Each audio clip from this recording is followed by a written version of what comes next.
Muito boa noite, Carlos Boa Jardim. noite. Qual é a principal diferença do movimento Alternativa Socialista dos restantes partidos que concorrem nestas eleições? A principal diferença é que nós vamos ao cerne das razões porque a situação da região se transforma num verdadeiro inferno. Porque a maior parte dos partidos limita-se a expor uma série de medidas para as quais depois sabe que não há dinheiro. Isso quer dizer o quê? Quer dizer que vão ser mais incisivos e denunciadores nesta campanha? Sem dúvida, porque se vivemos no inferno, há uma razão para isso. Por um lado temos os pequenos comerciantes, os pequenos agricultores e a população em geral a pagar IVAs de 23%, a pagar IRCs de 35%, a serem brutalmente fiscalizados, a pagar multas por todo e por nada. Por outro lado, temos o paraíso fiscal de uma pequena minoria, que podemos, há nomes até que podemos citar, como o Seu Farinha, os Blandi, os Ramos, Sousas, Pestana, Hinton, Licoques e por aí além. Essa pequena minoria vive naquilo que podemos chamar o paraíso fiscal, mas é um paraíso fiscal imoral e é um paraíso fiscal de concorrência. Mas paraíso fiscal desleal. porquê? Porque essas grandes empresas fogem aos impostos na região, não pagam impostos na nossa região. E as consequências desse sistema é que se cria uma dívida gigantesca, com o respectivo desemprego, que na região atinge cerca de 23 mil pessoas, e o problema é que essa dívida, por sua vez, paga juros. E esses juros, por sua vez, têm a ver com as célebres PPPs, que não é um nome feio como muita gente pode pensar, mas que têm a ver com rendas que pagamos a essa gente, porque as PPPs recebem rendas. E criaram o célebre PAEF, que nós chamamos de Plano Infernal, sem que a população saiba o que é que isso significa. Mas como é que pode afirmar que as grandes empresas da Madeira não pagam impostos na região? A razão é simples, basta ver a maneira como está montado o sistema, porque todas elas, é fácil de ver, estão ligadas a uma série de empresas que têm as suas holdings fora da região. E se reparar, a maior parte delas tem as suas sedes fiscais no estrangeiro. Posso-lhe dar, por exemplo, a Ilha de Malta, para muitos madeirenses, o País de Gales para alguns ingleses e por aí adiante. E a solução, na sua ótica, era qual? Portanto, essas empresas, essas gigantescas empresas regionais, as 100 maiores empresas regionais, deviam de ser obrigadas a pagar impostos na Madeira. E aí, em vez de serem os pequenos e os médios a pagarem 35%, toda a gente podia pagar, por exemplo, 10%. Seria uma coisa justa para todos.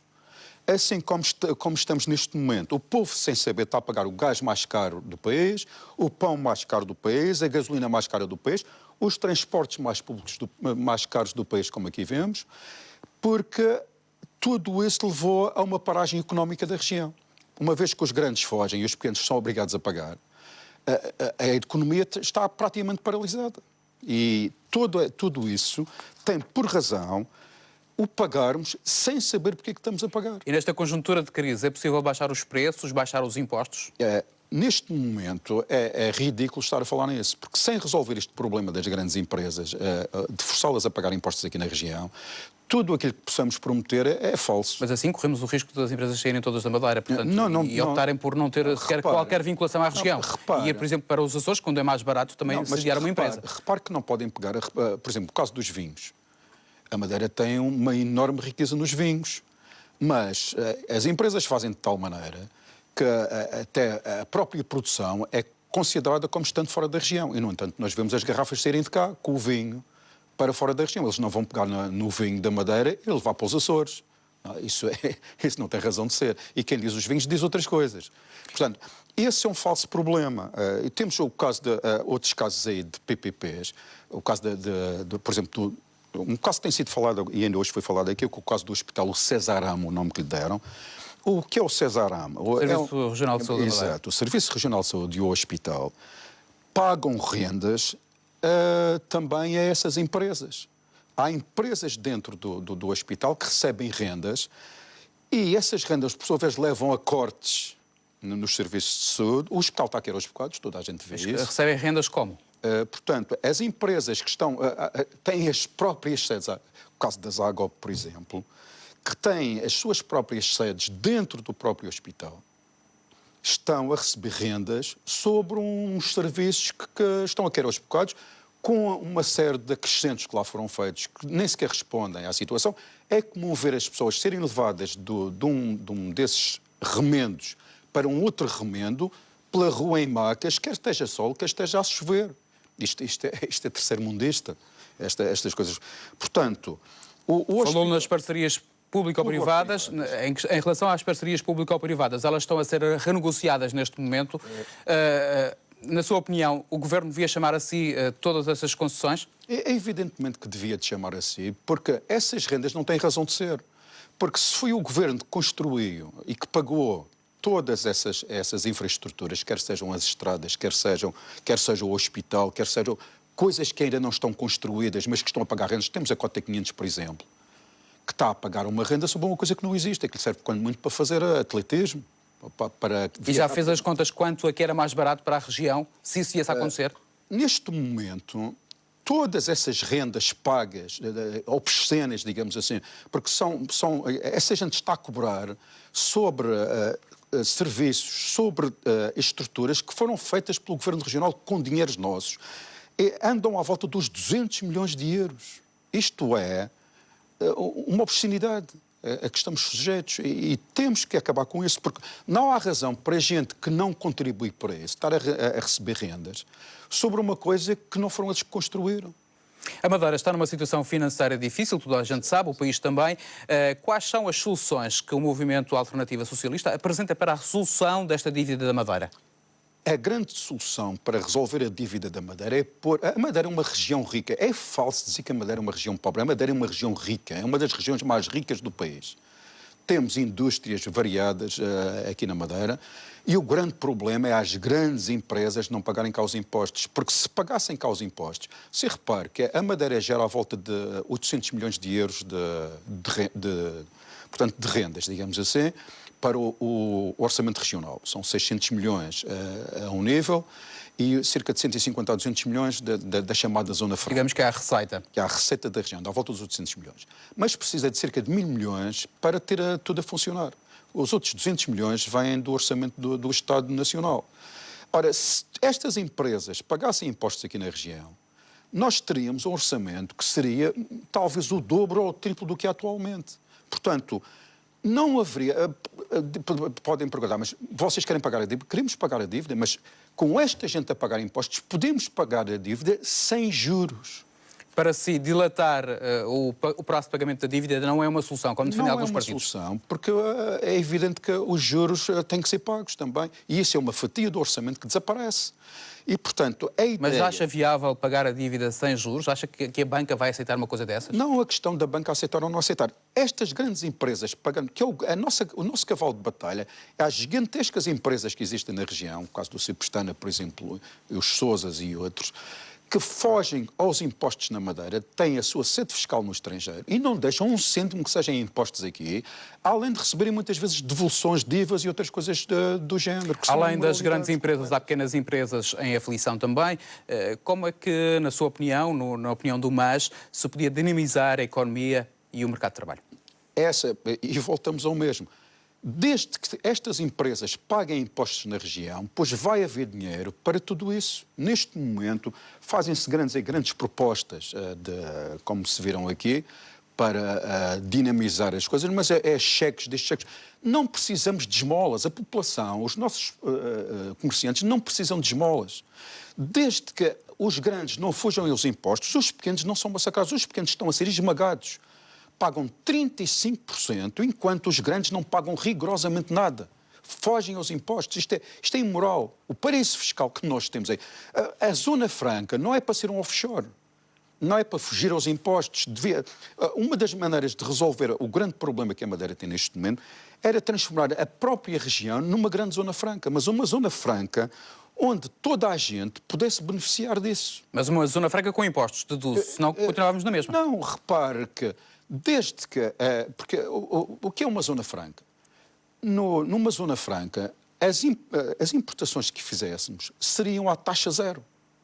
E isso já poderíamos ter matérias-primas aqui para indústrias próprias, podíamos ter as nossas indústrias. Neste momento a Madeira está a ficar sem indústria.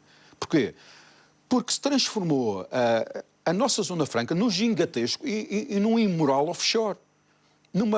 há aqui empresas de advogados, aqui na região, que você tem no andar superior a tal sociedade de advogados e na parte inferior um gigantesco offshore. Deduzo que o senhor, por aquilo que me está a dizer, é um defensor também de um sistema fiscal próprio para a Madeira. A Madeira tem que ter o seu próprio sistema fiscal. Mas, para já, podíamos começar por fiscalizar as leis que já existem. Há leis aqui que permitem fiscalizar as grandes empresas que fazem toda uma série de engrenagens, digamos assim, para fugir aos impostos.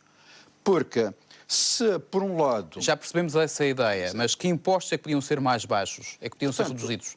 Desde que todas as grandes empresas paguem impostos aqui na região, todos os impostos podem ser abaixados e, portanto, pode haver mais dinheiro a circular na região e podemos ter aqui na região a nossa, portanto, uma gigantesca zona franca, onde as matérias-primas importadas seriam à taxa zero, e depois, para a exportação, teriam também toda uma série de, digamos, de facilidades fiscais que permitiriam que a região fosse concorrencial com outras zonas que existem, porque não temos que inventar nada. Fora da região, existem zonas dessas que permitem... Nós estamos no espaço europeu, onde a Europa também olha com um certo desdém para as zonas francas e os paraísos fiscais. Tem a Luxemburgo, que é um gigantesco offshore, e aliás o Presidente da Comissão Europeia veio de lá, por alguma razão há de ser. E acha que é possível convencer a União Europeia e o Estado português a negociar, portanto, uma zona franca diferente para a Madeira? Mas... podem e devem fazê-lo, porque não temos que copiar nada, não temos que inventar nada, temos que fazer o que já está noutras zonas feito e que podemos trazer para aqui, porque esses benefícios fiscais, por sua vez, podem atrair para cá um novo tipo de indústrias, que neste momento até há pessoas que se quiserem aqui montar indústrias não podem porque aqui na região não nos permite. Nesta campanha muito falamos da Madeira e por vezes esquecemos o Porto Santo. Quais são as propostas do seu partido para o Porto Santo? O Porto Santo tem que ser incluído também nesta gigantesca zona franca que nós queremos aqui para a Madeira.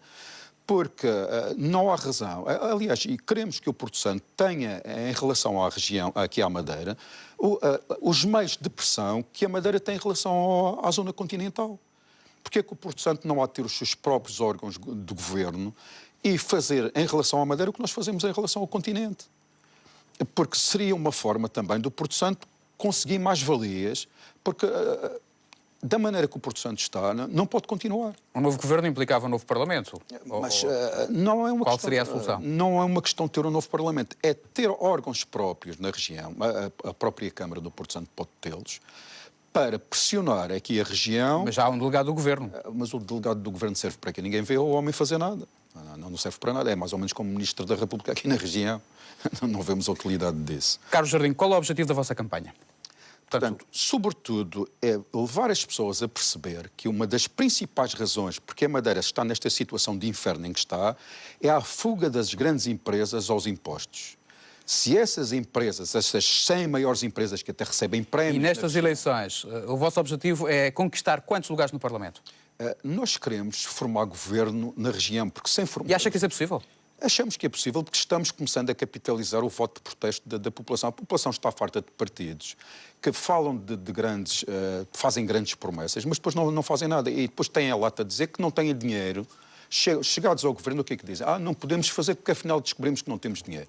Mas eu continuo, e nós mais continuamos a insistir, que a Madeira é rica, a Madeira tem dinheiro, só que esse dinheiro está a fugir para offshores no estrangeiro. O vosso candidato a presidente do Governo Regional é João Luís Fernandes, um vendedor ambulante, conhecido por vender meias. Por que razão é este o candidato a presidente do Governo Regional e não é o cabeça de lista, que é o senhor? Portanto, o cabeça de lista aqui, neste caso, concorre à Assembleia Regional.